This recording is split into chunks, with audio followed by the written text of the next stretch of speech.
Written test, back out. आप क्या बोल रहे हैं? क्या नीट 2026 में कुछ बच्चों को ऐसा लग रहा है कि हम पीछे नहीं रह जाएं या हमारा सिलेक्शन नहीं रुक जाए? इस बारे में बात करने वाले हो क्या? नहीं नहीं बच्चों, आज हम एनसीईआरटी के कुछ स्पेशल क्रॉसेस देखने वाले हैं। आपने मोनोहाइब्रिड क्रॉस पढ़ा है, डायहाइब्रिड क्रॉस पढ़ा है, पर उसके अलावा भी एनसीईआरटी में इनडायरेक्टली कुछ क्रॉसेस दिए हुए हैं, उनको हम अच्छे से समझेंगे। So welcome to the learn biology. Let's start today's topic. देखिए बच्चों, बैक क्रॉस। बैक क्रॉस क्या होता है? A type of cross in which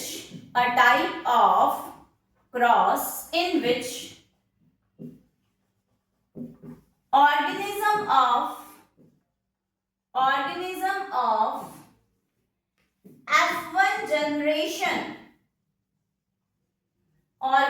of F1 generation is crossed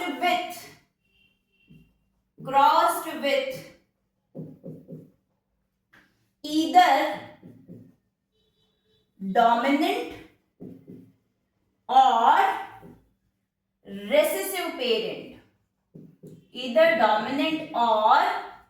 recessive parent, ऐसा क्रॉस जिसमें कि आप F1 जनरेशन में जो ऑर्गेनिज्म मिलते हैं उनमें से किसी एक का डोमिनेंट या रेसेसिव पेरेंट के साथ क्रॉस करवाते हैं तो वो बैक क्रॉस कहलाता है। देखिए जरा, आपके पास F1 जनरेशन का कोई एक ऑर्गेनिज्म, अच्छा इससे ऐसे नहीं, पहले प्रॉपर क्रॉस के साथ देख लो। एनसीईआरटी में फ्लावर कलर दिया है, इसलिए उसी के बारे में बात कर रही हूं, ठीक है। आपने F1 जनरेशन में देखा था कि सारे के सारे वॉयलेट मिलते हैं, तो कैपिटल W का स्मॉल w के साथ क्रॉस कराओ। ये सारे कैसे हैं बेटा? वॉयलेट हैं। ये सारे कैसे हैं? व्हाइट है, ठीक है। ये डोमिनेंट फीचर है और ये रिसेसिव फीचर है, ठीक है। जब आप इनका क्रॉस कराएंगे तो आपको मिलेगा capital W small w means all violet in F1 generation, ठीक है।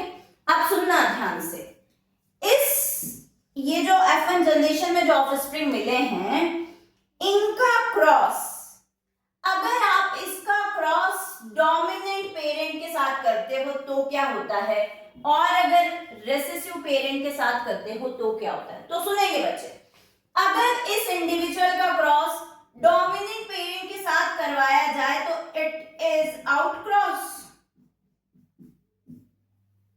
ठीक है। और अगर इसका क्रॉस किसके साथ कराया जाए, रेसेसिव पेरेंट के साथ कराया जाए, तो it is test cross. Means back cross के अंदर आउट क्रॉस और टेस्ट क्रॉस दोनों आते हैं। अगर ये डेफिनेशन जो लिखी है, ईदर डोमिनेंट और रेसेसिव से कराते हो, बैक मान लो। बैक क्यों कह रहे हैं बेटा? बैक का मतलब पीछे या वापस। ऑर्गेनिज्म आ गए थे, उनका आप वापस से उनकी प्रीवियस जनरेशन के साथ क्रॉस करा रहे हो, that's why it is back cross, ठीक है। अब चाहे डोमिनेंट के साथ कराओ या रेसेसिव के साथ कराओ, है वो बैक क्रॉस। अगर डोमिनेंट के साथ कराया तो आउट क्रॉस और रेसेसिव के साथ कराया तो टेस्ट क्रॉस। अब देखेंगे जरा एक एक करके। पहले मैं यहाँ पे क्या ले रही हूं? पहले मैं यहाँ पे ले रही हूं बच्चों आउट क्रॉस। क्या ले रही हूं पहले? Out cross. देखेंगे ध्यान से,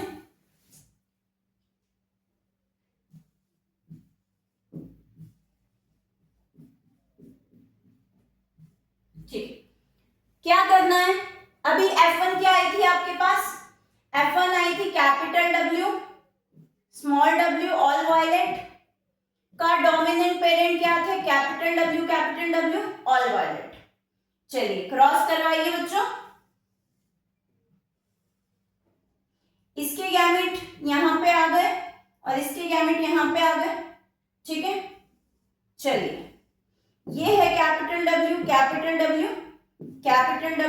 स्मॉल w, ठीक है। देखिए जरा,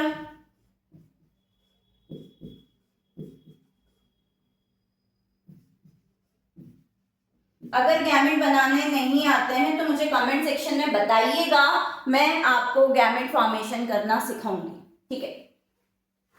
तो क्रॉस करवाया, तो देखो जरा ये दोनों कैसे हैं फिनोटिपिकली, बोला वॉयलेट। ये दोनों कैसे हैं फिनोटिपिकली, बोला वॉयलेट। मतलब सारे कैसे हैं, वॉयलेट। मींस आउटक्रॉस में सारे ऑर्गेनिज्म कैसे आते हैं, एक ही फिनोटिपिक कैरेक्टर के साथ आते हैं। अगर आपने टॉल लिया होता, मैं यहाँ पे फ्लावर कलर इसलिए ले रही हूँ क्योंकि एनसीईआरटी में फ्लावर कलर के एग्जाम्पल से एक्सप्लेन किया हुआ है, इसलिए। तो यहाँ पे सारे के सारे ऑल वॉयलेट आ गए। कैसे आ गए, ऑल वॉयलेट। अब यहाँ पे दो इंपॉर्टेंट स्टेटमेंट बन सकते हैं। इन आउटक्रॉस phenotypic ratio is 1:1, is it right? भाई एक बात बताओ, रेशियो कैसे निकालोगे, रेशियो तो दो के बीच में निकाला जाता है ना। तो क्या यहाँ पे दो फिनोटिपिक कैरेक्टर आए क्या तुम्हारे पास, एक ही आया, एक ही कलर जो आया वो सिर्फ वायलेट आया, तो रेशियो क्या निकालोगे, नहीं निकल सकता रेशियो। कोई दो के बीच में निकलता ना, अगर यहाँ पे व्हाइट आता, कोई दूसरा और कलर आता तो निकालते, ठीक है। तो इसके केस में फिनोटिपिक रेशियो एप्लीकेबल नहीं है, तो वो स्टेटमेंट रॉन्ग हो जाएगा। 1:1 का रेशियो नहीं आता, वन टाइप ऑफ इंडिविजुअल आता है on the basis of phenotype, that is violet, ठीक है। एक तरह का इंडिविजुअल आया, सारे वॉयलेट। अब अगर आपसे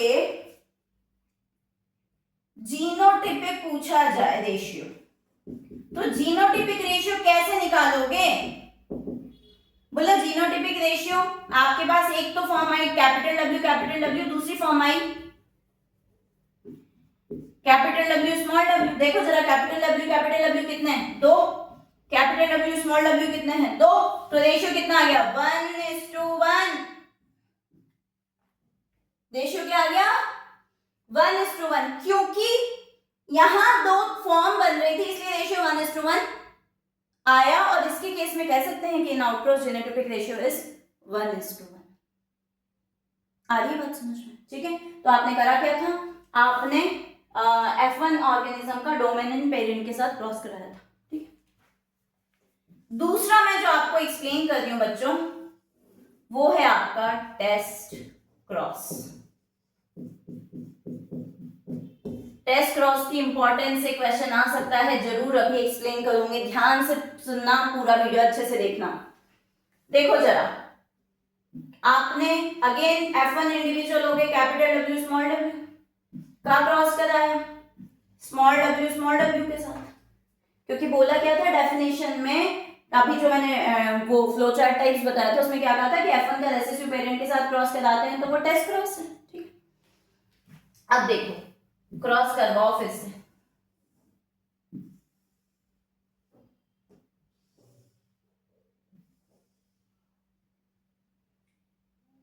इससे यहां पे गैमेट आ गए और इससे यहां पे, तो small w capital W small w cross करवाओ, capital W small w, capital W small w, small w small w और स्मॉल w स्मॉल w, ठीक है।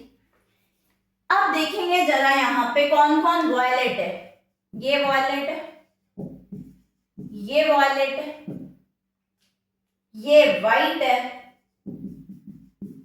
और ये भी वाइट है, ठीक है। अब अगर आपसे पूछा जाए फिनोटाइपिक रेशियो,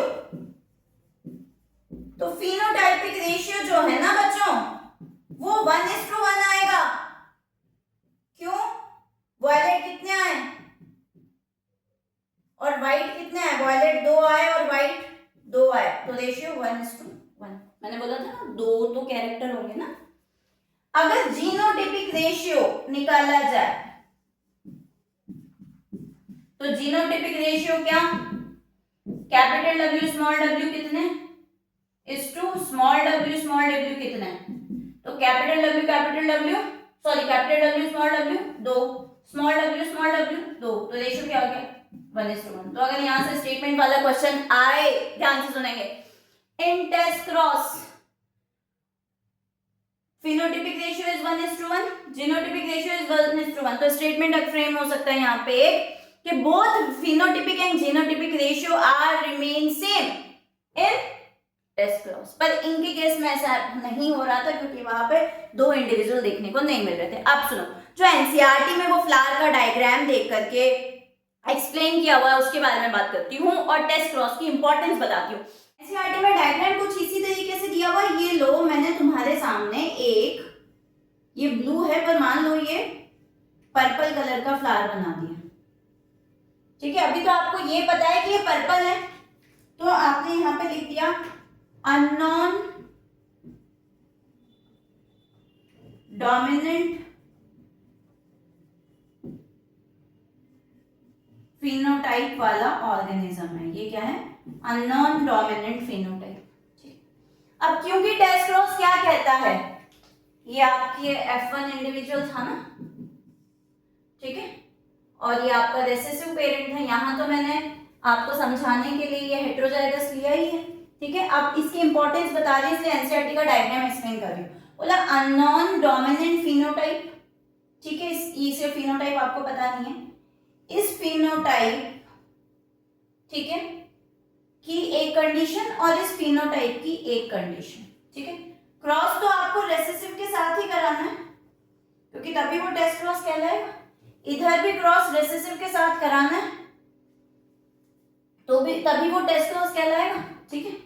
अब देखो, ये जो अननोन फिनोटाइप है, ठीक है, उसके क्या चांसेस है, वो कैसा हो सकता है, या तो होमोजाइगस या तो हेटेरोजाइगस हो सकता है, ठीक है। तो अगर मैं इसको मान करके चलूं कि डोमिनेंट के साथ करवा रही हूं, ये मैं मान के चल रही हूं कि ये जो अननोन डोमिनेंट फिनोटाइप है वो मेरा होमोजाइगस है। वो कैसा है? होमोजाइगस है, ऐसा मैं मान के चल रही हूं। और इधर जो मैंने अननोन फिनोटाइप कंसीडर करा है वो लिया है कैपिटल W स्मॉल w। अब इसमें जब क्रॉस करवाती हूं, ठीक है, ये तो तुम्हारा रेसेसिव पेरेंट है,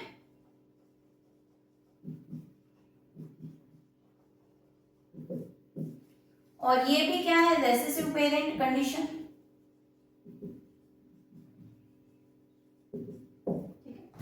ये होमोजाइगस है, ये हेटेरोजाइगस है। एक बार मैंने मान लिया कि मेरा जो अननोन इंडिविजुअल है वो होमोजाइगस डोमिनेंट है, और एक बार मैंने मान लिया कि मेरा जो अननोन इंडिविजुअल है वो हेटेरोजाइगस डोमिनेंट है। तो अगर इस अननोन इंडिविजुअल का मैं होमोजाइगस अननोन इंडिविजुअल जो होमोजाइगस कंसीडर कर रही हूं उसका मैं रेसेसिव पेरेंट के साथ क्रॉस करवाती हूं बच्चों, तो जो एनसीईआरटी में डायग्राम दिया उसको कंसीडर करेंगे। ये लीजिए, ये स्मॉल w और यहाँ पे कैपिटल W, तो कैपिटल W स्मॉल w, और फिर सारे के सारे ये तो कैसे आ जाएंगे? Capital W small w means all violet, क्योंकि रेसेसिव पेरेंट के साथ कराया है ना, वो एक डोमिनेंट एलिल सबको डोमिनेंट बनाने का, ऑल वॉयलेट। अगर डोमिनेंट हेटेरोजाइगस कंडीशन मान के चलती हूं और फिर क्रॉस करवाती हूं,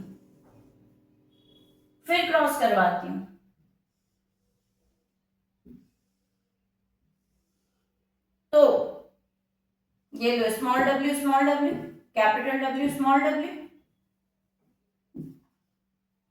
तो ये लीजिए क्रॉस कराने पे कैपिटल W स्मॉल w और स्मॉल w और स्मॉल w, ठीक है। ये तो सारे वॉयलेट आ गए, एक एक डोमिनेंट एलिल था सबके पास वॉयलेट का, ठीक है। ये क्या आए? वॉयलेट, और ये क्या आए? वाइट, ठीक है। ये क्या आए? वाइट, ठीक है। तो अब इस केस में जो रेशियो आएगा वही वाली बात है कि अभी उधर समझा तो दिया कि फिनोटिपिक रेशियो 1:1 और जीनोटिपिक रेशियो 1:1। अब इंपॉर्टेंस क्या, और ये एनसीईआरटी के डायग्राम में कुछ इसी तरीके से उन्होंने बीच में बोला, जो रेसेसिव पेरेंट व्हाइट पेटल वहां पे बता रखे हैं, व्हाइट फ्लावर बता रखा है, यहाँ पे भी व्हाइट फ्लावर बता रखा है, फिर एक बार हेटेरोजाइगस डोमिनेंट कंसीडर कर रखा है और एक बार होमोजाइगस डोमिनेंट कंसीडर कर रखा है। बोला अननोन इंडिविजुअल है, हमको नहीं पता, हो सकता है कि वो होमोजाइगस डोमिनेंट हो और हो सकता है कि heterozygous dominant. So what is the importance of test cross, आपके पास आपको नहीं पता है, एक लंबा प्लांट है, ठीक है, मतलब डोमिनेंट कैरेक्टर वाला, या फिर एक वॉयलेट फ्लावर कलर वाला प्लांट है, ठीक है। अब हमको नहीं पता कि वो होमोजाइगस डोमिनेंट है या हेटेरोजाइगस डोमिनेंट है, अगर ये पता लगाना है तो आप क्या करवाते हो, टेस्ट क्रॉस। तो अगर वो होमोजाइगस वाला डोमिनेंट होता है तो सारे वॉयलेट आएंगे, इसका मतलब वो जो अननोन ऑर्गेनिज्म था ना डोमिनेंट, वो कैसा था, वो होमोजाइगस डोमिनेंट था जिसने सबको डोमिनेंट बना दिया, ठीक है, एक वैलेंस। और अगर फिर दो तरह की वैरायटी मिलती है, डोमिनेंट और रेसेसिव, तो उसका मतलब ये था कि अननोन जो इंडिविजुअल था डोमिनेंट वाला, अननोन डोमिनेंट जो फिनोटाइप था वो कैसा था, हेटेरोजाइगस था। आई क्या बात समझ में। So what is the importance of test cross, to know the genotype of unknown dominant organism, ठीक है, अननोन जो डोमिनेंट ऑर्गेनिज्म है उसका जीनोटाइप पता लगाना, whether it is heterozygous dominant और होमोजाइगस डोमिनेंट, और उनसे वो जो ऑर्गेनिज्म है, क्योंकि अगर देखो अगर ये होमोजाइगस डोमिनेंट होता तो गैमेट भी जो है कैसे बने, सारे एक जैसे बने। हेटेरोजाइगस डोमिनेंट था तो गैमेट जो है आधे तो कैपिटल डब्ल्यू आधे स्मॉल डब्ल्यू, तो गैमेट भी आपको पता लगेंगे। यहाँ पे कंफ्यूज नहीं होना है, इसमें रेसेसिव पेरेंट के साथ क्रॉस करवाया जाता है। आउट क्रॉस में जो बताया था उसमें क्या बोला था, उसमें ऐसा बोला था आपसे कि जो F1 इंडिविजुअल है उसका डोमिनेंट, यहाँ मैंने क्या लिखा है दोनों साइड रेसेसिव पेरेंट, ठीक है कि नहीं। तो इस तरीके से आई होप मेरे बच्चों को बैक क्रॉस समझ में आया होगा, आउट क्रॉस समझ में आया होगा, टेस्ट क्रॉस समझ में आया होगा, सबसे बड़ी इसकी जो एनसीईआरटी का क्रॉस है उसकी इंपॉर्टेंस समझ में आई होगी। अगर समझ में आया है मेरे बच्चों, मेरे भावी चिकित्सकों, तो hit like share and subscribe और let me know in the comment section कि आपको कौन सा टॉपिक पढ़ना है या फिर आपको किस में डिफ़िकल्टी होती है, तो मुझे बता दीजिएगा ताकि मैं उसे और अच्छे से पढ़ाने की कोशिश करूँ। Thank you so much for watching.